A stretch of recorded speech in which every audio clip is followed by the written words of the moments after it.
Any doubts किसी को?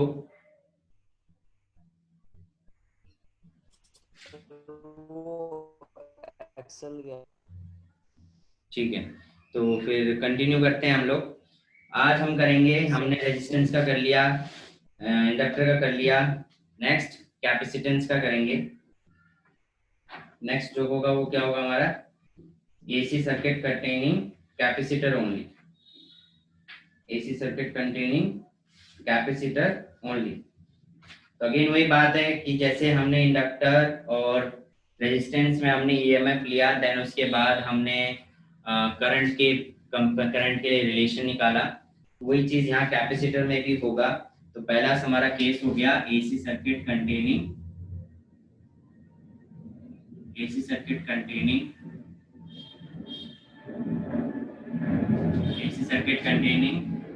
Capacitor only.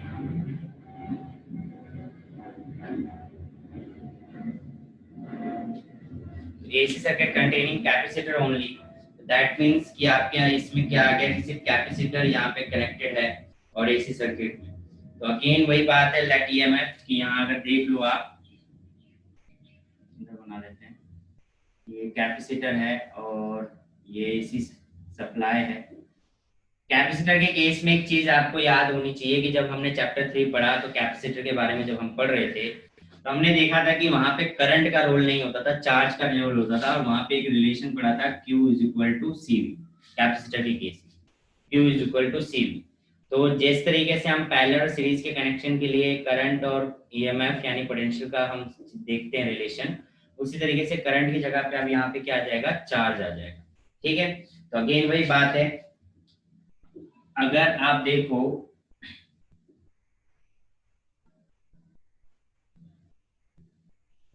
Late जो हमारे पास अल्टरनेटिंग ईएमएफ है, तो अल्टरनेटिंग ईएमएफ हमारे पास क्या है, E is equal to E naught sine omega t. यही है हमारे पास अल्टरनेटिंग ईएमएफ, क्या है हमारे पास, E is equal to E naught sine omega t. मान लीजिए किसी इंस्टेंट पे पोटेंशियल डिफरेंस जो है वो क्या हो गया, at any instant the potential difference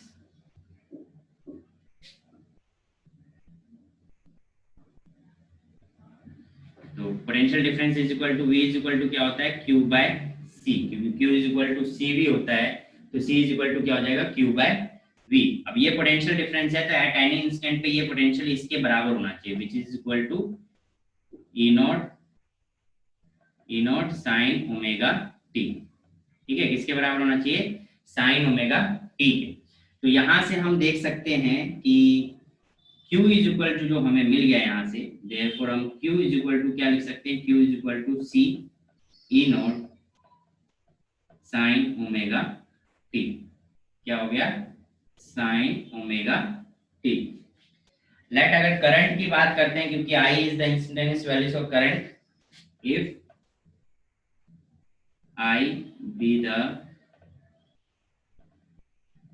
instantaneous current. तो इंस्टेंटेनियस करंट मतलब जिस तरीके से इंस्टेंटेनियस वेलोसिटी, इंस्टेंटेनियस एक्सेलरेशन पढ़ा है, उसी तरीके से क्या हो जाएगा, इंस्टेंटेनियस करंट, यानी कि I is equal to dq by dt। तो dq बाय dt की जगह पे क्या आ जाएगा आपका, C E naught sine omega t differentiated of by dt।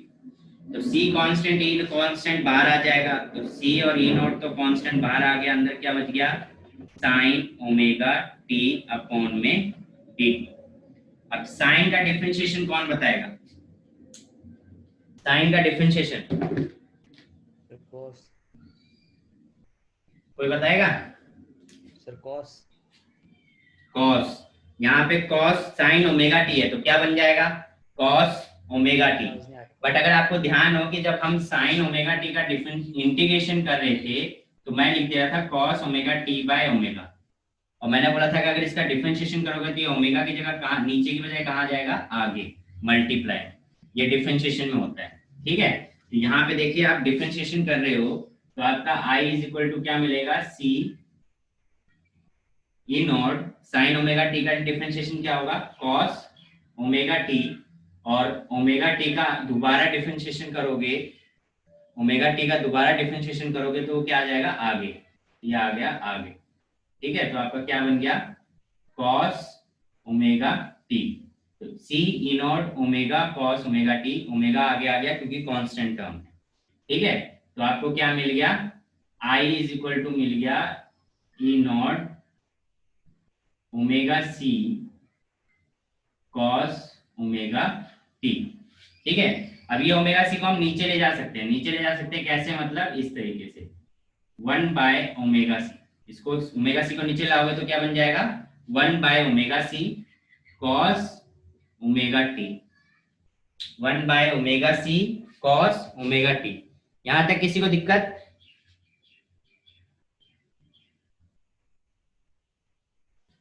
तेरी आवाज बहुत स्लो आ रही है, क्या हुआ बोल समीर।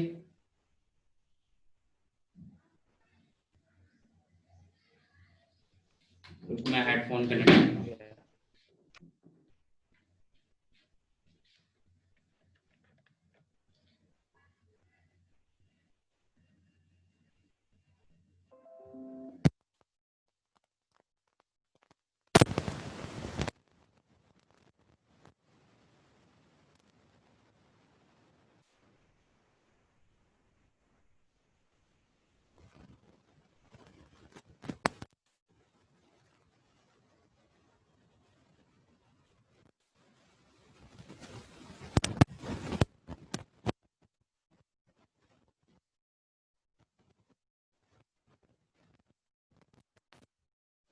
एक समीर हेडफोन में दिक्कत हो रही है, ठीक है, माइक्रोफोन की दिक्कत हो रही है, इसलिए मेरी हेडफोन कनेक्ट करके हो नहीं पा रहा है और तेरी आवाज़ स्लो आ रही है, इसलिए मुझे पता नहीं चल रहा है।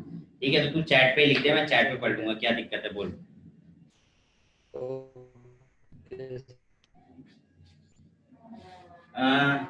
हाँ, साइन का डिफरेंशिएशन किया है, sign omega t. Omega t क्या है, और साइन जैसे साइन थीटा का डिफरेंशिएशन क्या होता है, साइन थीटा का डिफरेंशिएशन होता है कॉस थीटा। ठीक है, बट मान लो कि थीटा की जगह पे ओमेगा टी होगा तो ओमेगा टी। ठीक है, तो अगेन आप क्या करोगे, ओमेगा टी का डिफरेंशिएशन करोगे, एक बार आपने साइन ओमेगा टी का डिफरेंशिएशन कर लिया, कॉस ओमेगा टी आ गया। फिर आप, मैंने 11th में आपको क्या सिखाया था कि यहाँ पे अगर टर्म सेम नहीं होते तो आपको दोबारा डिफरेंशिएशन करना पड़ता है। तो आपने क्या करा, ओमेगा टी सेम नहीं है तो आपने ओमेगा टी का दोबारा डिफरेंशिएशन किया, तो ओमेगा टी में ओमेगा कांस्टेंट है, बाहर आ गया, dt dt बचा तो कैंसिल हो गया, तो क्या बच गया ओमेगा कॉस ओमेगा टी, ये बच गया। ठीक है निशु।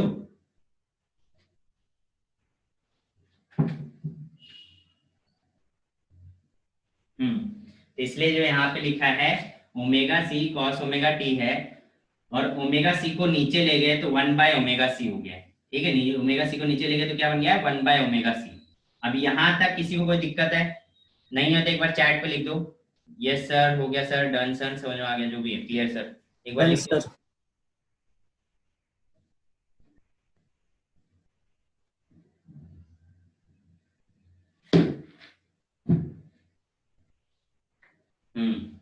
तो यहाँ तक बात आपको समझ में आ गई?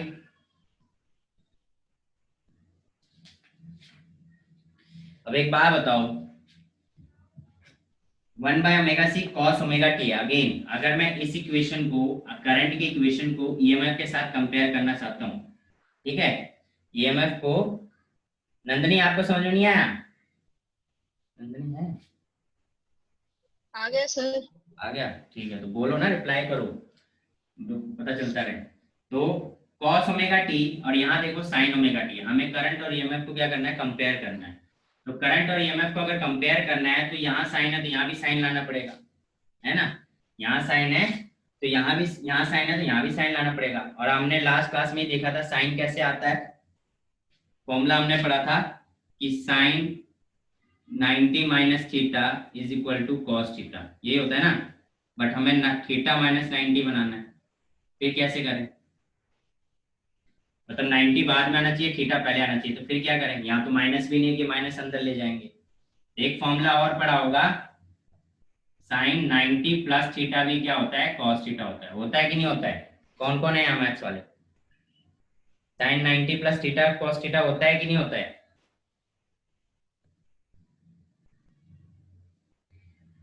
कोई नहीं है मैथ वाला यहाँ पे?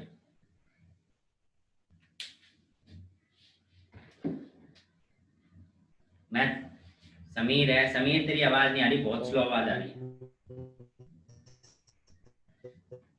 तेरे को चैट पे ही लिखना पड़ेगा।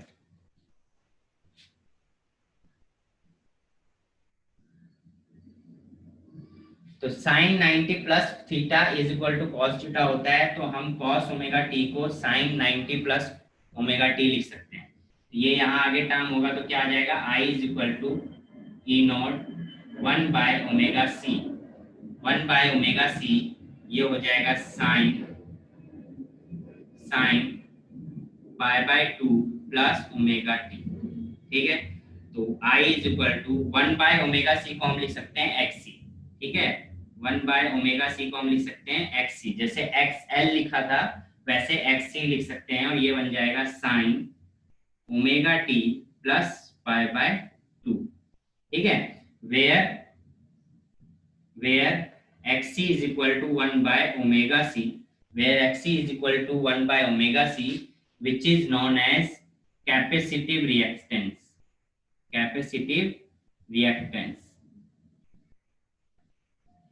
which is capacitive reactance। XC is equal to क्या है, capacitive reactance। जैसे XL हमारा था, XL किसके बराबर था, याद है लास्ट क्लास में किया था, XL is equal to omega L, जो कि था inductive reactance,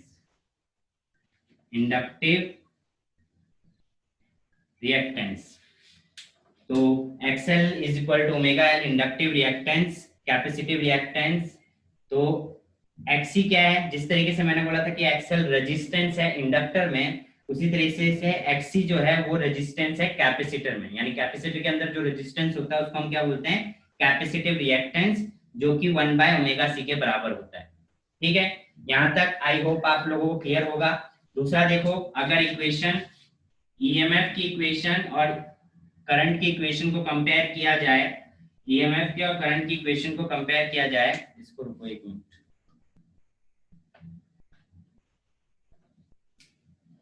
I is equal to, इसको क्या लिख सकते हैं, I naught sine omega T plus π/2, where I naught is equal to किसके बराबर है, ई नॉट बाय एक्सी। ठीक है, तो यहां तक आप देख सकते हो। तो करंट की इक्वेशन और ईएमएफ की इक्वेशन को कंपेयर किया जाए तो हम देखते हैं कि जो करंट है वो ईएमएफ से 90 डिग्री आगे है, यानी कि उसका फेज डिफरेंस कितने का आ गया, 90 डिग्री का, पर प्लस का है। वहीं पे इंडक्टर में कितने का है, नेगेटिव का है, यानी नेगेटिव यानी कि पीछे है। यहाँ पे प्लस का है, इसका मतलब आगे है। तो यहाँ पे करंट, कैपेसिटर के केस में करंट आगे है, इंडक्टर के केस में करंट पीछे है, यानी कि ईएमएफ पहले चलता है और करंट बाद में आता है। ठीक है, इंडक्टर में, जबकि कैपेसिटर में करंट पहले होता है, यानी चार्ज फ्लो पहले होता है, पोटेंशियल डिफरेंस बाद में होता है। ये चीज है यहाँ पे। और कितने कितने का डिफरेंस होता है, 90 डिग्री का डिफरेंस होता है। फेज डिफरेंस कितने का होता है, 90 डिग्री का। तो यहाँ तक आपको क्लियर होगा, इसको नोट करेंगे जल्दी से। किसी को डाउट है तो वो चैट पे, और बाकी सबकी तो आवाज आ रही है, बस समीर की आवाज नहीं आ रही है, तो वो बोल के भी पूछ सकता है अगर किसी को डाउट है तो।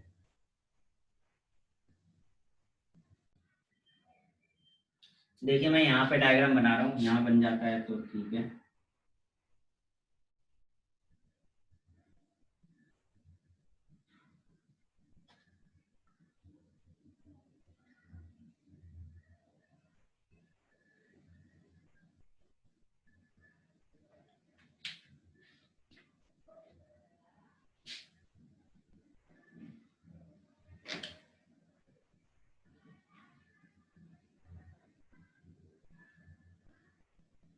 अगेन वही बात है कि हमें दिख रहा है कि करंट क्या है, पहले है, ईएमएफ बाद में है।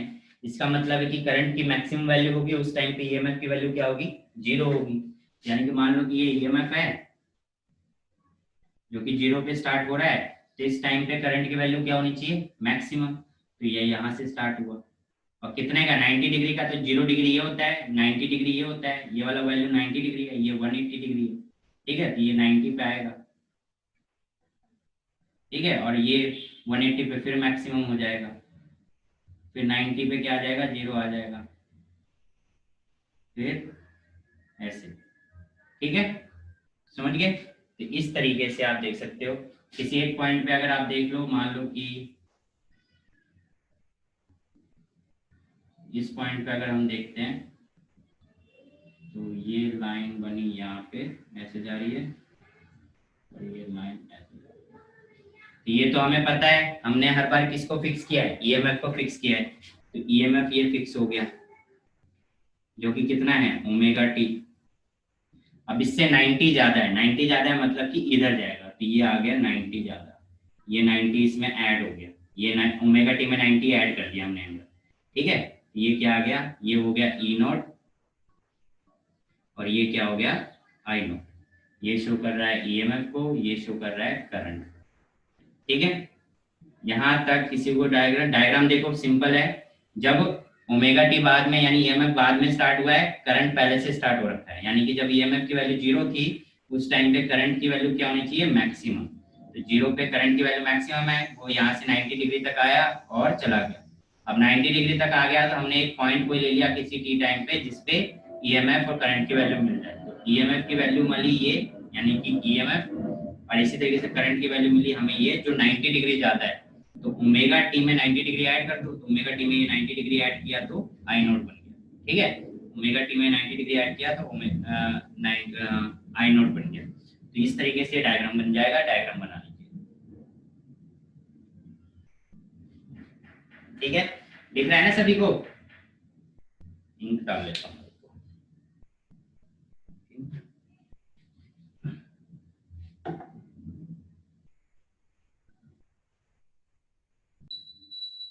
आज थोड़ा बैकग्राउंड में उसको थोड़ा सा अवॉइड करना। मेरा माइक्रोफोन में दिक्कत हो रही है थोड़ी सी। ओके, तो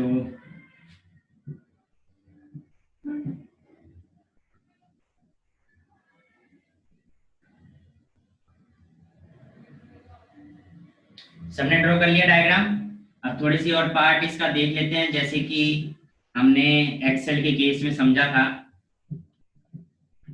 एक्सेल के केस में हमने समझा था, तो एक्सी का देख लेते हैं। एक्सी इज इक्वल टू क्या है, 1 by omega C, which is equal to 1 by 2 pi nu सी।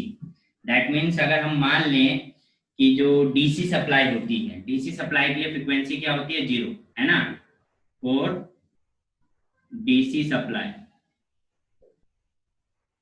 हम ये सब तो एसी सप्लाई के लिए पढ़ रहे हैं। अगर डीसी सप्लाई होती है, यानी कि बैटरी जो होती है, सेल्स होती हैं, उनके लिए फ्रीक्वेंसी क्या होती है, 0। क्योंकि आपको पता है उसका ग्राफ कैसे जाता है, स्ट्रेट, क्योंकि उसमें कोई फ्लक्चुएशन नहीं होती। तो डीसी करंट के लिए फ्रीक्वेंसी 0 है। अगर फ्रीक्वेंसी 0 होगा तो 1/0 क्या हो जाता है, तो इसका मतलब क्या हो गया, XC is equal to 1/0 which is equal to infinite. इसका मतलब है कि डीसी सप्लाई के लिए जो रेजिस्टेंस होता है वो बहुत ज्यादा होता है एसी में। इसका मतलब कि जो कैपेसिटर है वो डीसी सप्लाई को क्या करता है, रोक देता है। ठीक है, डीसी सप्लाई को क्या कर देता है, रोक देता है, या फिर उसको, उसके लिए ऑब्स्टेकल बहुत ज्यादा प्रोड्यूस करता है। क्लियर है? तो इसको आप नोट कर लीजिए और लास्ट में एक लाइन लिख लेंगे,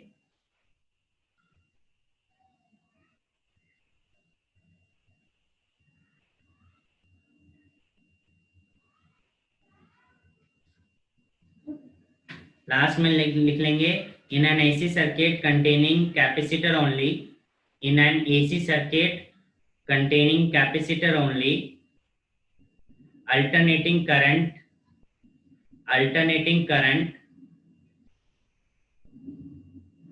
in an AC circuit containing capacitor only, alternating current I leads the alternating EMF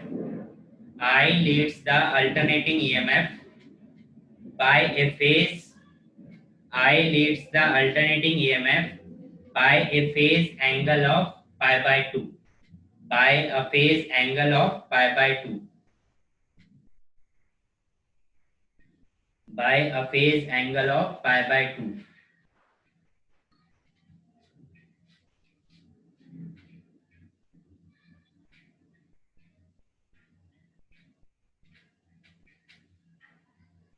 सबने नोट कर लिया?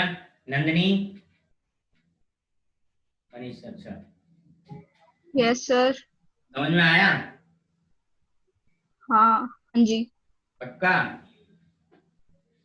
हाँ जी। देखो फेजर डायग्राम में हमने देखा ईएमएफ और करंट को कंपेयर किया। ईएमएफ हमारे पास है E naught sine omega T, और आई जो है वो I naught sine omega T plus pi by 2 है। You can clearly see that कि जो ईएमएफ है और जो आई है, इन दोनों के बीच में आप कंपेयर करोगे तो इसके पास जो एंगल है ईएमएफ के पास दैट इज ओमेगा टी, जबकि करंट के पास जो एंगल है वो omega T plus pi by 2 है। प्लस पाई बाय 2 का मतलब है कि जो करंट है उसके पास ओमेगा टी से 90 डिग्री ज्यादा एंगल है, इसका मतलब है। और यहाँ पे एंगल का मतलब होता है फेज, यानी हम बोलेंगे कि जो करंट है वो 90 डिग्री फेज से ज्यादा चल रहा है, यानी उसके पास इतना फेज ज्यादा है। या फिर हम ये भी बोल सकते हैं कि दोनों के बीच का जो फेज डिफरेंस है वो प्लस 90 का है। इसमें प्लस 90 किसका है? करंट का। दैट मीन्स कि करंट पहले प्रोड्यूस हो रहा है, ईएमएफ बाद में प्रोड्यूस हो रहा है। इसका कहने का मतलब ये हो गया। फेजर डायग्राम में अगर देखें तो फेजर डायग्राम आपका जो होता है ना वो सिर्फ इतना ही होता है, ये जो वाला पार्ट है। ये वाला तो मैं आपको वेरिएशन के फॉर्म में समझाता हूँ, बट आपसे जब फेजर डायग्राम बनाने के लिए कहते हैं ना, तो जैसे एलसीआर सर्किट अभी हम पढ़ेंगे, तो जब फेजर डायग्राम बोलते हैं तो हम सिर्फ ये वाला पार्ट बनाते हैं, इस वाले पार्ट को नहीं बनाते। ये तो मैं सिर्फ आपको वेरिएशन समझाने के लिए कि ये कैसे बना है, ठीक है। अब यहाँ देखिए ये वेरिएशन है। वेरिएशन में क्या कह रहे हैं हम कि करंट पहले प्रोड्यूस हो रहा है, प्लस 90 है तो पहले प्रोड्यूस हो रहा है, तो और ईएमएफ बाद में प्रोड्यूस हो रहा है। इसका मतलब कि अगर करंट पहले प्रोड्यूस हो रहा है तो उसके पास कुछ ना कुछ वैल्यू होगी जब ईएमएफ की वैल्यू क्या होगी? जीरो। यानी कि जब ईएमएफ जीरो पे था उस टाइम पे करंट की वैल्यू कुछ ना कुछ होनी चाहिए। इसका मतलब ये है कि आगे होने का मतलब ये है। दूसरी बात, कितना आगे है? 90 डिग्री। इसका मतलब 90 डिग्री पे अगर मान लो कोई 90 डिग्री है तो उस पे ईएमएफ की वैल्यू अगर जीरो है तो उस वैल्यू पे ये क्या कहते हैं, करंट की वैल्यू मैक्सिमम होनी चाहिए, ठीक है। तो इसीलिए देखो यहाँ पे जब 0 डिग्री लिया है तो 0 डिग्री पे मैंने करंट ईएमएफ की वैल्यू 0 ली है, बट करंट की वैल्यू मैक्सिमम ली है। इसका मतलब क्या हुआ कि 90 डिग्री का फर्क हो गया, क्योंकि अगर आप देखोगे साइन और कॉस में तो 90 डिग्री का ही फर्क होता है। 90 डिग्री में कॉस में 60 डिग्री मिनिमम और मैक्सिमम का फर्क आ जाता है, ठीक है। तो वो चीज आप देखो, तो यहाँ से जब ये 0 पे था ईएमएफ तब ये मैक्सिमम था, जैसे ही 90 पे गया तो ईएमएफ मैक्सिमम हो गया पर करंट क्या हो गया? 0, ठीक है, क्योंकि करंट पहले स्टार्ट हो चुका था। अब जब करंट वापस 0 होगा तो ईएमएफ जब वापस 0 होगा तो करंट वापस से मैक्सिमम हो जाएगा। तो मतलब इसका ये हो गया कि करंट पहले स्टार्ट हुआ है और ईएमएफ बाद में स्टार्ट हुआ है। देखो करंट के बाद ईएमएफ कर्व शो कर रहा है, ठीक है। अब इस पे हमने किसी पॉइंट पे एक लाइन ड्रॉ कर लिया और ईएमएफ की और करंट की वैल्यूज को हमने ले लिया है। तो ईएमएफ की वैल्यूज को हमने यहाँ शो किया है, करंट की वैल्यू को यहाँ शो किया है। और हमने देखो तीनों डायग्राफ जो अभी पढ़े हैं पीछे, उसमें हमने पहले ईएमएफ को फिक्स रखा है। तो ये देखो ईएमएफ हमेशा तीनों हमने रेजिस्टेंस, इंडक्टर और कैपेसिटर, तीनों में देखो ईएमएफ की पोजीशन यही होगी। आप देखना ईएमएफ की पोजीशनिंग यही है ओमेगा टी के साथ। क्यों? क्योंकि आप देखो हर बार हम स्टार्टिंग में क्या ले रहे हैं? E is equal to E naught sine omega t ले रहे हैं, जिसमें हम पहले ही मान ले रहे हैं कि जो ईएमएफ है उसके पास इतना फेज एंगल है, ठीक है। इसलिए हम ईएमएफ को फिक्स कर ले रहे हैं। फिर हम देख रहे हैं कि करंट क्या वेरिएशन दिखा रहा है, उसके अकॉर्डिंग करंट की लाइन को हम ड्रॉ कर रहे हैं, ठीक है। तो ईएमएफ जो है, ईएमएफ से 90 डिग्री करंट आगे है, तो ये देखो यहाँ पे आया तो ओमेगा टी है, ओमेगा टी में 90 डिग्री ऐड किया तो ये इस तरफ करंट की वैल्यू बन गई। तो ये आपका बन गया फेजर डायग्राम। अब बताइए कोई डाउट हो तो? एक मिनट आप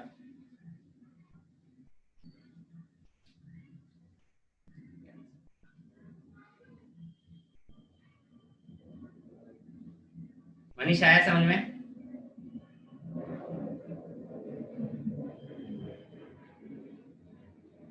आ गया, ओके।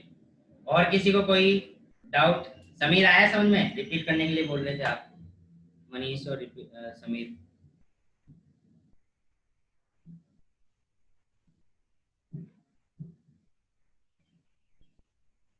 डेफिनेशन लास्ट में जो बोली है, लास्ट में जो लाइन बोली है, अच्छा okay. In an AC circuit containing capacitor only, in an AC circuit containing capacitor only, alternating current in an AC circuit containing capacitor only, alternating current in an AC circuit containing capacitor only, alternating current leads the alternating EMF. Alternating current leads the alternating EMF by a phase angle pi by 2. By a phase angle pi by 2. By a phase angle pi by 2. Okay, clear है? तो चलिए एक दो question हम करते हैं इसी के बेस पे, अभी तक जितना थोड़ा बहुत पढ़ा है। तो एक क्वेश्चन है, इसको मैं रिपीट कर रहा हूँ, सॉरी रब कर रहा हूँ, किसी को लिखना तो नहीं है? जल्दी जल्दी रिप्लाई कर दिया करो, तुम लोग बहुत लेट रिप्लाई करते हो गया सर। दिव्यांशु जी, आ रहा है समझ में कुछ? Divyanshu,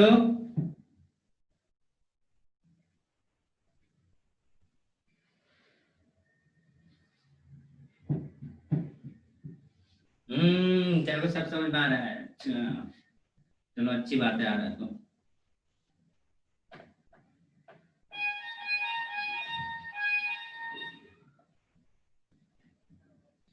avoid the extra noise. तो क्वेश्चन है 100 Hz AC is flowing in a 14 millihenry coil. Question लिख लीजिए, a 100 Hz AC is flowing in a 14 millihenry coil. Find its reactance. Find its reactance.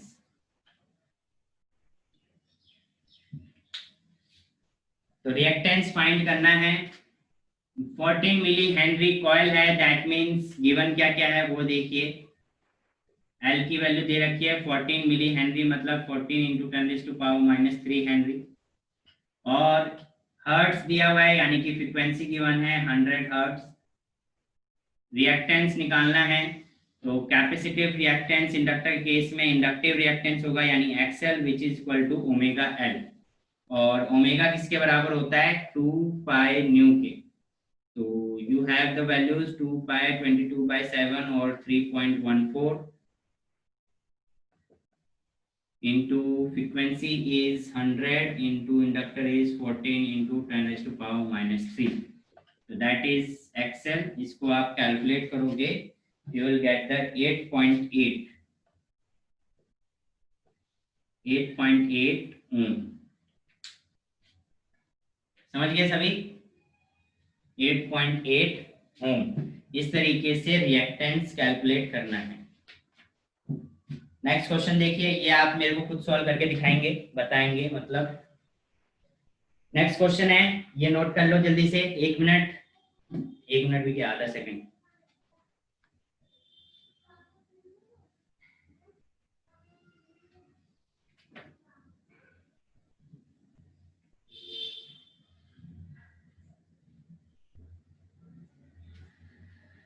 Note कर लिया होगा। नेक्स्ट क्वेश्चन नोट करिए, 1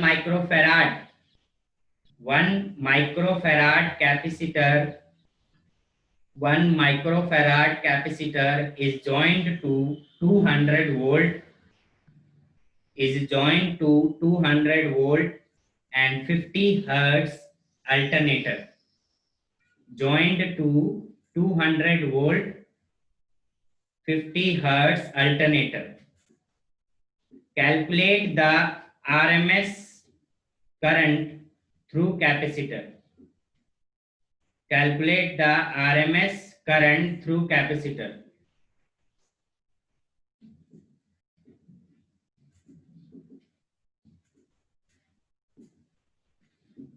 Calculate the RMS current through capacitor.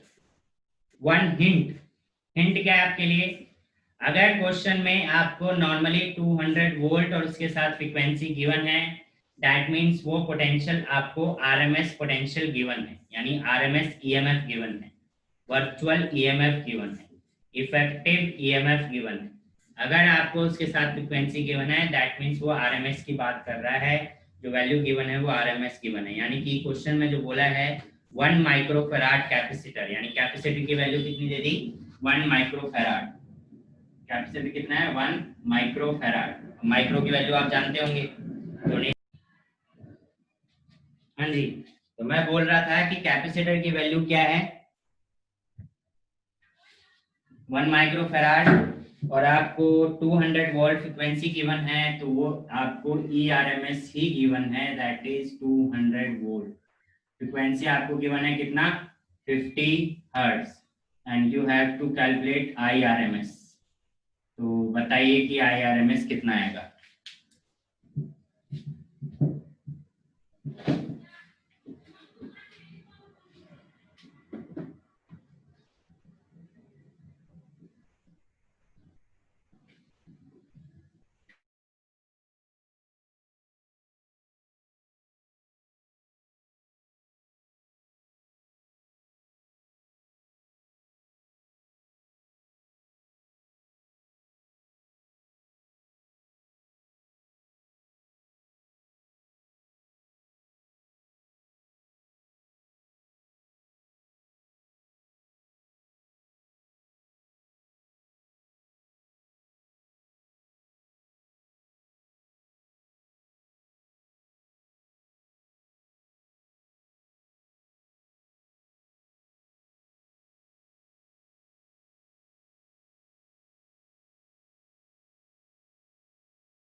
Wrong answer Divyanshu. चलो एक और hint, IRMS निकालना है तो उसके लिए आपको XC निकालना पड़ेगा। XC निकाल के फिर पुट करोगे, या फॉर्मूले में डायरेक्ट पुट कर सकते हो। सर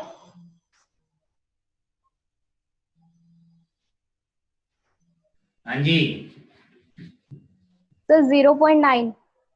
एक मिनट होल्ड करना। 0.9 वो भी wrong answer.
Sorry for that.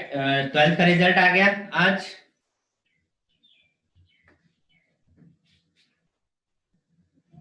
चलिए क्वेश्चन देखते हैं। IRMS निकालना है तो IRMS इज इक्वल टू होगा ERMS अपॉन में XC, और XC की बात करोगे तो XC इज इक्वल टू होता है 1/ω/c, है ना। अभी हमने पढ़ा ERMS अपॉन में 1/ω/c, ω/c ऊपर जाएगा तो क्या बन जाएगा ω/c ERMS, और ओमेगा इज इक्वल टू क्या होता है 2π/c ERMS, यह आ गया आपका IRMS। वर्चुअल लिख दे रहा हूं मैं, ठीक है, RMS ज्यादा लिखना पड़ रहा है, वर्चुअल लिख दो। तो E2 की वैल्यू आपको पता है 3.14, फ्रीक्वेंसी आप यू है 50 and capacitor is 1 micro, that means 10⁻⁻⁶, and EMF is equal to 200. After solving it, you will get 6.28 into 10⁻⁻², ampere, that is IRMS. Sorry. This is the answer, 6.28 into 10⁻⁻² ampere.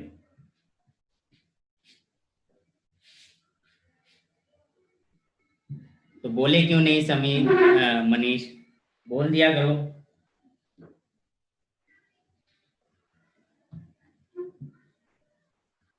तो ये था solution इसका।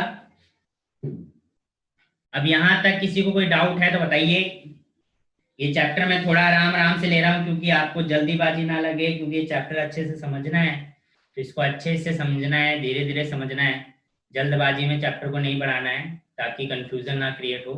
ये chapter कुछ है, और नंदनी अभी नहीं हमारे साथ जुड़ी हैं तो आप लोगों को साथ देना है। हाँ जी रथित जी बोलिए।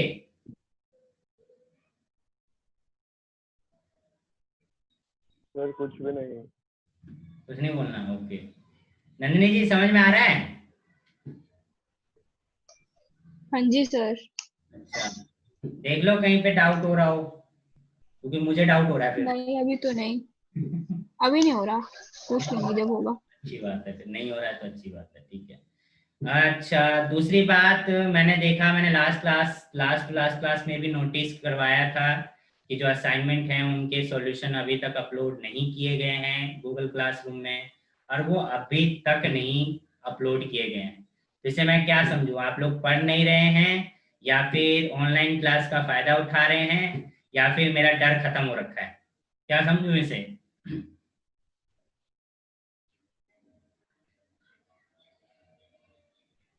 हाँ जी,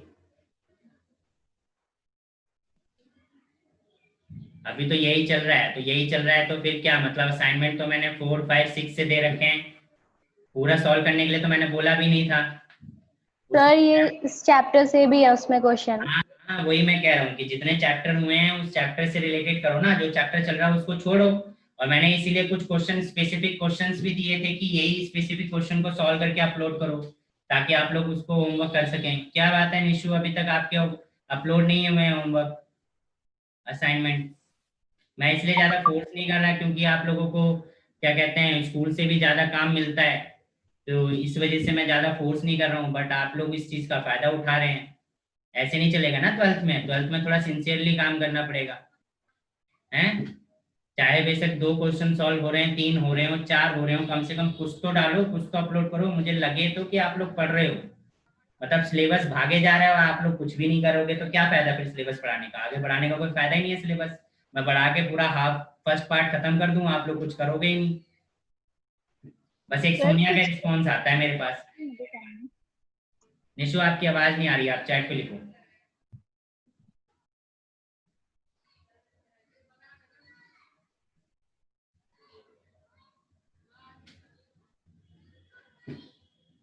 हाँ, जो क्लासरूम में है वही, मैं उन्हीं असाइनमेंट्स की बात कर रहा हूँ।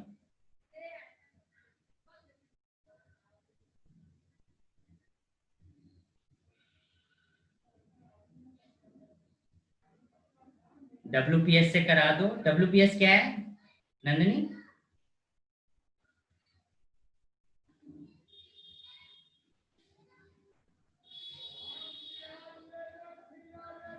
अच्छा, वापस?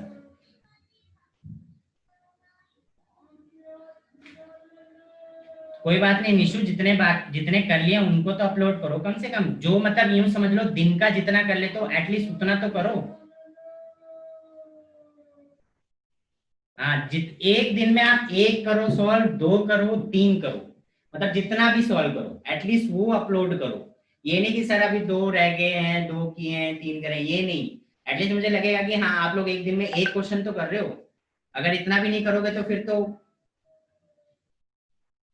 हाँ, मतलब जितने जितने भी कर लो एक दिन में, चाहे दो क्वेश्चन सॉल्व हो चाहे तीन क्वेश्चन सॉल्व हो। मैं फोर्स नहीं कर रहा, आप लोगों को स्कूल से भी काफी असाइनमेंट मिल रहे होंगे I know, but still you have to do hard work. और जितने क्वेश्चंस मैं दे रहा हूँ उनको सॉल्व करो, ठीक है। जहां डाउट आ रहा है वहां पे पूछो।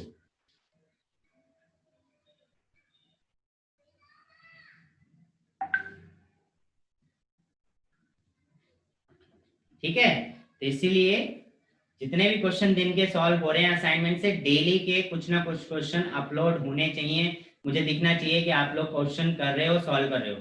और जो इस क्लास को बाद में देख रहे हैं वो भी सुन लें, वो भी नहीं कर रहे हैं, वो बचेंगे नहीं, वो भी ऐसे ही भाग जाते हैं। तो सभी के सभी को अपलोड करने हैं। तो आज की क्लास से कोई डाउट है तो पूछो। है किसी को कोई डाउट? नहीं है, चलिए कोई डाउट नहीं है। तो नेक्स्ट क्लास। सर हाँ जी बोलिए। सर मैंने पूछे थे आपसे डाउट वाले क्वेश्चन। पूछते थे सोनिया, मेरे को बुक मिली नहीं थी, आज मिली है। मैं उन क्वेश्चंस को देख के आपको व्हाट्सएप पे फॉरवर्ड कर देता हूँ, ठीक है। Okay sir. बुक मेरे को मिली है आज, मैं उसको फॉरवर्ड करता हूँ। तो नेक्स्ट क्लास में हम करेंगे LCR circuit. And next class में ये चैप्टर अप्रोक्सीमेटली आधे से ज्यादा मतलब 75% खत्म हो चुका होगा नेक्स्ट क्लास में। तो प्लीज सेकंड फर्स्ट पार्ट खत्म होने वाली है, थोड़ा पढ़ना शुरू कर दो, ठीक है। सिलेबस बढ़ाने का कोई फायदा नहीं है। चलिए तो मिलते हैं फिर नेक्स्ट क्लास में। Till then bye bye. किसी को कोई डाउट है तो पूछें, अदरवाइज जा सकते हैं।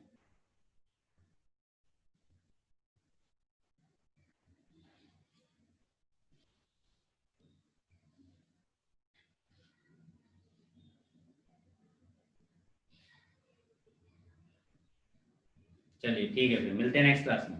Bye bye.